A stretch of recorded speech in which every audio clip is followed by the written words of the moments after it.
So hey guys, welcome back to my YouTube channel. जय श्री राम भाई सबको। तो गाइस, बहुत सारे कमेंट आ रहे थे कि भाई मास्टर्स के बारे में कुछ बताओ, मास्टर्स के बारे में कुछ बताओ। तो देखो, इतना मैं बता दूं, मैं बैचलर्स का स्टूडेंट हूँ, तो मुझे पता नहीं है मास्टर्स के बारे में उतना ज़्यादा। तो मैं आज आपके लिए एक सीट खाली है, तो इसमें एक बंदे को बुलाऊंगा। He is doing his masters in electromobility. वो आप भाई उनके मुझे अपने से सुन लेना, बहुत अच्छे फ्रेंड है भाई हमारे। He is from Mumbai.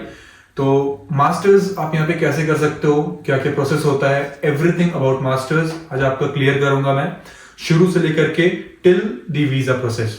तो भाई शुरू करते हैं और बुलाते हैं भाई अपने मित्र को।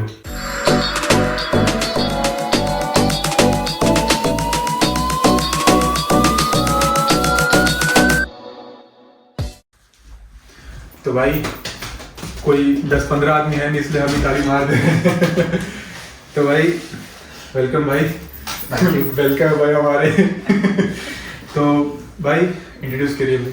I'm Nishit Parmar and I'm currently studying at FAU Erlangen and my program is Master of Science in Electromobility. तो भाई आज हमारे थोड़े से YouTube के ऑडियंस हैं, उनको बताना है भाई कि मतलब आपका ऐसा प्रोसेस कैसा रहा था, ठीक है। एवरीथिंग अबाउट जितना भी नॉलेज है आपको, शुरू से लेकर के एंड तक 0 to 100 आपको जितना भी है। Okay. तो मैं कुछ पॉइंट्स लेकर के आया हूँ जो कि मैंने बताया नहीं है भाई, सरप्राइज है। तो जैसा कि आपको पता है, तो चलो भाई शुरू करते हैं। तो शुरुआत आप कैसे करना चाहिए, मतलब जैसे तुमको भाई, मैं इनफॉर्मल में आ रहा हूँ, ठीक है भाई। फॉर्मल आप लोग बहुत देख चुके होगे, इनफॉर्मल में अपने भाई बंधु हैं जितने भी, उनको बताना चाहूंगा भाई शुरुआत कैसे करना है। मुझे जर्मनी में पढ़ाई करनी है भाई, मुझे कुछ नहीं पता है, आई एम एट 0। तो भाई कैसे शुरुआत करना है? पहले आपको शुरुआत करनी है बाय लेटिंग योरसेल्फ नो कि भाई कौन सा सब्जेक्ट मुझे पढ़ना है, आपको इंटरेस्ट किस में है। आपको इंटरेस्ट है मैकेनिकल में, लेकिन आप पढ़ना चाह रहे हो डेटा साइंस, तो ये बहुत मुश्किल हो जाएगा आपके लिए यहाँ पे। सबसे पहला काम ये है भाई, find out what you like to study. वो हो गया, फिर जा सकते हो आप नेक्स्ट स्टेप पे। यूनिवर्सिटी शॉर्टलिस्ट के बारे में पूछना चाहूंगा, यूनिवर्सिटी शॉर्टलिस्ट कैसे किया जाए? ओके, सो यूनिवर्सिटी शॉर्टलिस्ट करने का ना बहुत ही एक सिंपल तरीका है। daad.de dad.de एक वेबसाइट है, उस पर जाइए आप। उस पर आपको जाके देखना है कौन से कोर्सेज अवेलेबल हैं इन विच यूनिवर्सिटी, एंड उसमें आपको शॉर्टलिस्ट करने मिलेगा according to the type of university it is. For example TU हो गया, या फिर आपका जो ओम है टेक्निकल होक्सुले हो गया, या फिर आलगमान यूनिवर्सिटी हो गया जो होता है जनरल यूनिवर्सिटी। तो आपको ये तीनों में से फिल्टर भी करने मिलेगा कि आपको कौन सी यूनिवर्सिटी में पढ़ना है और कौन से में नहीं। उसके बाद आपको सब्जेक्ट देखना है कि आपको इंजीनियरिंग में इंटरेस्ट है, आपको नेचुरल साइंस में इंटरेस्ट है, आप वो शॉर्टलिस्ट कर सकते हो। तो आपको यूनिवर्सिटी के बारे में जो भी इंफॉर्मेशन चाहिए, कोर्स के बारे में चाहिए, आपको वो उस पर ही मिलने वाला है। ओके, इंटरप्ट करूंगा भाई यहाँ पे।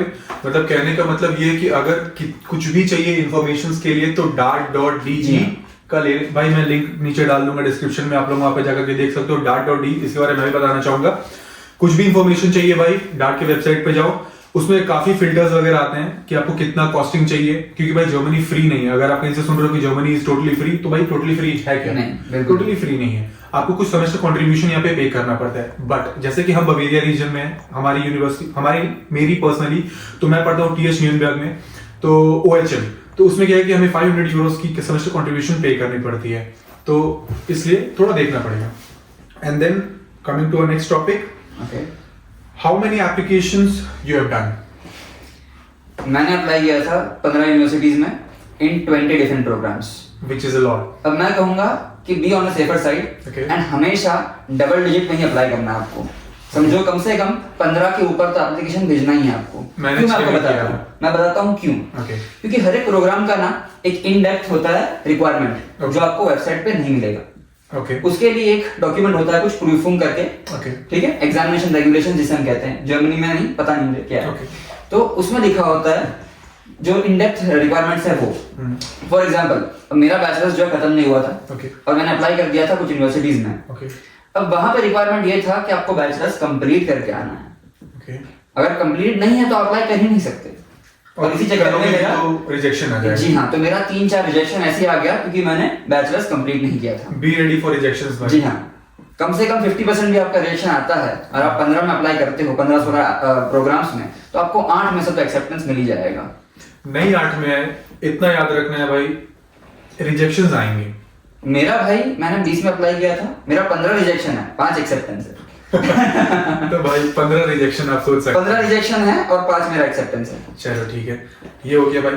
टोटल कॉस्ट की अगर हम बात करें, टोटल कॉस्ट जैसे कि आपका आइल्स, आपका गोइथे का सर्टिफिकेट, आपके एपीएस, ठीक है, हर चीज अगर हम ले लें और ब्लॉक्ड अकाउंट वगैरह हो गया, तो हर चीज को लेकर के आपको क्या लगता है कि अगर एक बंदा मास्टर्स करना चाह रहा है जो खुद से एप्लीकेशन कर रहा है, एजेंट के चक्कर में अगर हम अभी ना जाए, ठीक है, वो तो करना ही नहीं, ठीक है, वो तो करना ही नहीं। मैं एजेंट के थ्रू आया था और ये बंदा जो है ये विदाउट एजेंट आया था, भाई दोनों यहीं पे हैं, आप भी देख सकते हो, तो ऐसा कुछ नहीं है। बट अगर हम ऐसा देखा जाए तो अगर हमें ऐसा करना है कि हम सब कुछ खुद से कर रहे हैं, राइट, तो तुम्हें कितना पड़ा था कॉस्ट? आप कम से कम 1 लाख पकड़ के चलो, जहां आपका आईएलटीएस एग्जाम हो गया, जीआरई हो गया। Now GRE is very important for those who are applying for masters, क्योंकि जैसे देखा जाए कंपटीशन बढ़ रहा है एंड सबको जर्मन यूनिवर्सिटी में एडमिशन चाहिए, not just Indians but Pakistan से हो गए, बांग्लादेश से हो गए, तो उनको भी एडमिशन चाहिए। इसीलिए अब universities are coming up with requirements of GRE, कि आपको जीआरई में इतने मार्क्स आने चाहिए जो पहले नहीं थी। और बहुत अच्छी यूनिवर्सिटीज में तो थी, अब आरडब्ल्यूटी चाकन हो गया, उसमें बहुत, हाँ उसमें बहुत पहले से। अब जो है एफयू ने ला दिया लास्ट ईयर से, तो फॉर्चुनेटली मैंने दिया हुआ था जीआरई, तो मेरा काम हो गया। इसीलिए जीआरई जो है जो मास्टर्स के लिए आ रहा है, याद रखो आपको देना ही है, या कुछ जो है वो गेट भी एक्सेप्ट करते हैं। एफयू मैंने सुना गेट भी एक्सेप्ट करता है। एफयू को सिर्फ एक कॉम्पिटिटिव एग्जाम चाहिए भाई, कि तुमने दिया हुआ है, जिसके बारे में मुझे कोई नॉलेज नहीं थी, तो भाई इसीलिए मैंने बोला कि एक मास्टर का स्टूडेंट के अगर आपके मुंह से बताया जाए तो वो ज्यादा बेटर रहेगा। जी हाँ। Okay, then coming to the next question which is blocked account. भाई क्या हम अपना ब्लॉक्ड अकाउंट, जैसे कोई इंसान ऐसा सोच रहा है कि भाई हम यहाँ पे जर्मनी आ रहे हैं, अपना ब्लॉक्ड अकाउंट हमें सेव करना है, तो इज इट पॉसिबल? जी पॉसिबल है, व्हाई नॉट। तो कैसे अगर हम करना चाहें? सबसे best way to reduce your spending in Germany is to choose the right वेगे या वोनगेमाइनशाफ्ट। ओके, ठीक है, जहां आप रह रहे हो आपका रेंट कम होगा ना, तो आपका ऑटोमेटिकली सेविंग बढ़ जाएगा। क्योंकि ऐसा होता है कि हमारा जो सबसे बल्क अमाउंट, सबसे जो ह्यूज अमाउंट होता है वो हमारा हेल्थ इंश्योरेंस और एकोमोडेशन में ही जाता है। Accommodation and health insurance. Health insurance is तो आप अराउंड कंट्रोल नहीं कर सकते। €133 या हेल्थ इंश्योरेंस आप कंट्रोल नहीं कर सकते, Exactly. एटलीस्ट आप रेंट कंट्रोल कर सकते हो। Exactly. अब मेरा यूनिवर्सिटी एर्लांगन में है, लेकिन मैं तो वहां नहीं रह रहा हूं, मैं न्यूरमबर्ग में रह रहा हूं, just to save my rent. Erlangen में आपको कम से कम 420 450 तो चले ही जाएगा for every month, which is very high. Okay, so coming about the APS and all, तो एपीएस का आपका क्या सीन था? एपीएस मेरा बहुत स्मूथ हो गया था, बिकॉज मैंने बहुत जल्दी अप्लाई कर लिया था। Like I had completed my 6th semester और मैंने अप्लाई कर दिया फॉर एपीएस। उसके बाद एक अंदर की बात बताता हूँ आपको, जो डिप्लोमा वाले होते हैं ना, वो डिग्री खत्म होने के बाद ही अप्लाई कर सकते हैं फॉर एपीएस। तो अगर आपने डिप्लोमा किया हुआ है और आप अभी डिग्री में हो, बीटेक कर रहे हो और फाइनल सेमेस्टर में हो और आपका विचार है कि आपको देना है, क्या कहते हैं, जीआरई देना है, देना है, मत दो अभी, रुक जाओ। पहले एपीएस सॉर्ट करो।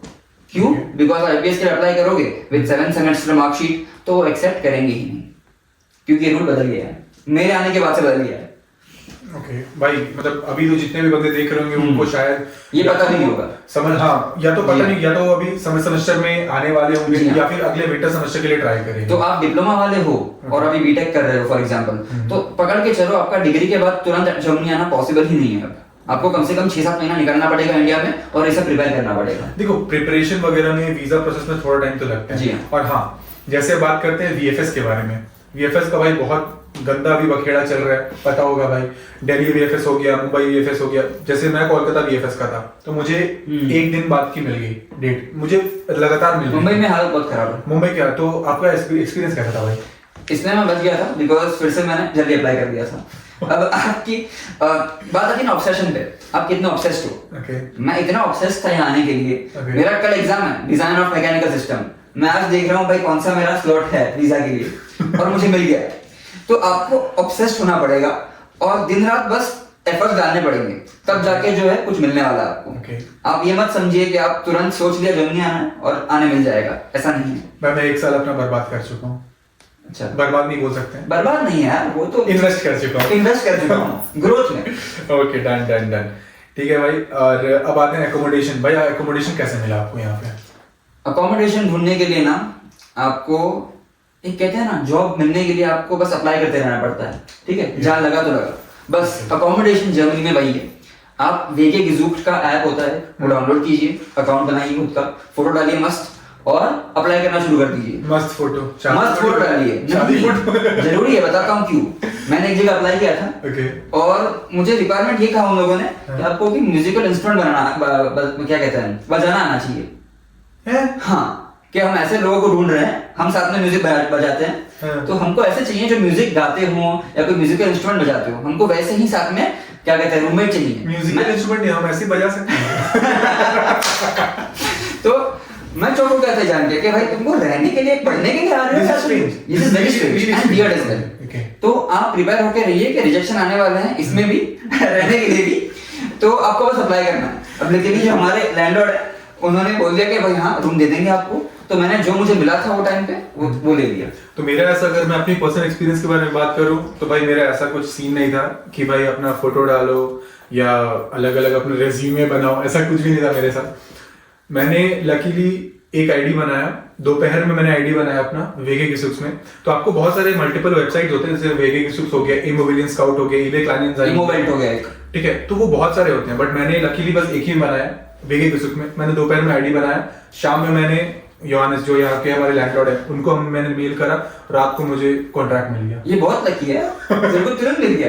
मेरे को कम से कम 1.5 महीना लगा था ढूंढने में। नहीं, मैंने सुबह में, दोपहर में अप्लाई, शाम में अप्लाई किया, मुझे रात में कॉन्ट्रैक्ट मिल गया। सबका ऐसा नहीं होता भाई, आपकी बात अलग है। तो भाई मैं यही कहना चाहूंगा कि सबकी किस्मत मेरे वैसे नहीं होती है, ठीक है। तो थोड़ा रिसर्च जारी रखो, ठीक है। जैसे ही आपको, भाई सबसे पहले मैं बता दूं, जैसे ही आपको यूनिवर्सिटी से आपको ऑफर लेटर मिले, भाई सर्च फॉर अकोमोडेशन। उसके पहले शुरुआत कर दो यार, रुकना क्यों तुम्हें? भाई हमें पता नहीं होती ना कि हमें किस यूनिवर्सिटी में जा रहे हैं। भाई हमने हर एक सिटी में किया था, थोड़ा कर सकते हो इतना। ये बंदा थोड़ा पागल ये कुछ ज्यादा ही मतलब हो जाता है कि नहीं, आपको अगर इसमें चाहिए ना स्टूडेंट इन वोनहाउन, तो उसमें तो बहुत पैसे, उसमें तो आप हर एक सिटी में अप्लाई करके रख दो, कोई ना बोलने वाला है क्या आपको? वहां पे नहीं मांगते मैट्रिकुलेशन का। नहीं, हमें मांगा गया था। नहीं, अभी कुछ सिटीज में ऐसा भी है, आप डायरेक्ट अप्लाई कर दो। नहीं, जैसे जैसे न्यूयॉर्क का अगर मैं बात कर रहा हूँ, तो भाई जिसको नहीं पता मैं बता दूं, हर एक सिटी का, हर एक अलग यूनिवर्सिटी का एक अलग वो नाम होता है, ठीक है। स्टूडेंट इन वेयर एक मतलब एक संस्था बोल लो या एक ऑर्गेनाइजेशन बोल लो, जिसकी टाई अप होती है हर एक यूनिवर्सिटी के साथ, हर एक अलग अलग वो सिटी रीजन और हर एक अलग अलग सिटी के लिए होता है। तो उसमें क्या होता है कि आप उसमें अप्लाई कर सकते हो, ठीक है। उसमें मिलने में बहुत टाइम लग जाता है, कॉज ऑलमोस्ट 6 महीने 8 महीने, किसी 1 साल पकड़ लो। बर्लिन में तो भाई 1 साल की है, 1 साल, ठीक है। तो उसमें तो भाई अपन कुछ कर ही नहीं सकते हैं। अप्लाई करके रख दो, मिला तो अच्छा, नहीं मिला तो है ही वहां से।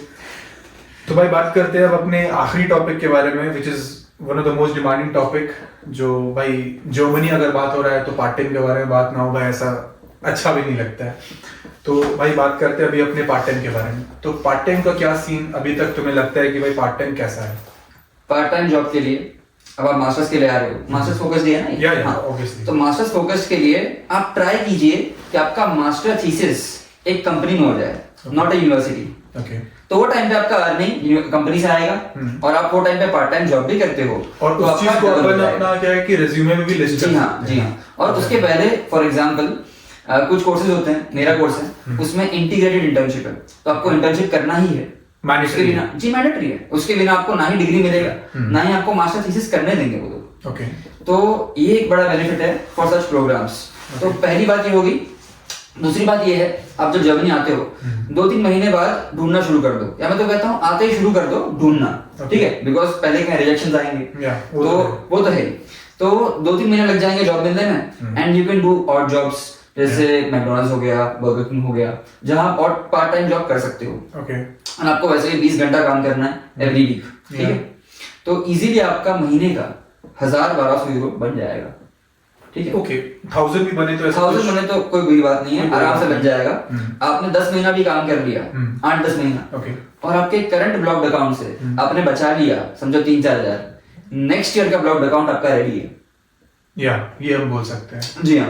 तो अगर आप बचा लेते हो थोड़ा बहुत पैसा फर्स्ट ईयर के ब्लॉक्ड अकाउंट से, और सेकंड ईयर के लिए समझो कुछ 8,000-9,000 भी कमा लिया, तो you are more than fine. 11,000 12,000 euro बहुत हो आपके गया, पास पड़ेगा। आपको तुरंत जो है रेजिडेंस परमिट मिल सकता है, जो आपको Aufenthaltstitel बोलते हैं जर्मन में, वो आपको मिल जाएगा। वैसे तो यहाँ मिलता भी नहीं है न्यूरमबर्ग में, न्यूरमबर्ग में नहीं मिलता है भाई। ये अलग टॉपिक है जो बाद में डिस्कस कभी होगा, ये करेंगे बाद में। नहीं करेंगे, इस चीज को भी डिस्कस करेंगे, साथ में जी करेंगे। हाँ, तो यहाँ तो आपको फिक्शंस बेशाइनिगुंग ही मिलने वाला है। मतलब मैं बता दूं, फिक्शन बेशाइनिगुंग एक पेपर होता है जो आपको टेम्परेरी रेजिडेंस परमिट बोल सकते हो उसको। जी हाँ। रेजिडेंस परमिट कार्ड, क्योंकि हमारे न्यूयॉर्क के लोग थोड़े आउटस्टैंडर बिहेवियर थोड़ा बिजी है यहाँ का, बकचोद है। ठीक है, ये लोग बिजी नहीं, ये लोग बकचोद है, ये लोग थोड़ा कार्ड नहीं दे पाते हैं क्योंकि इनका कार्ड खत्म हो गया है।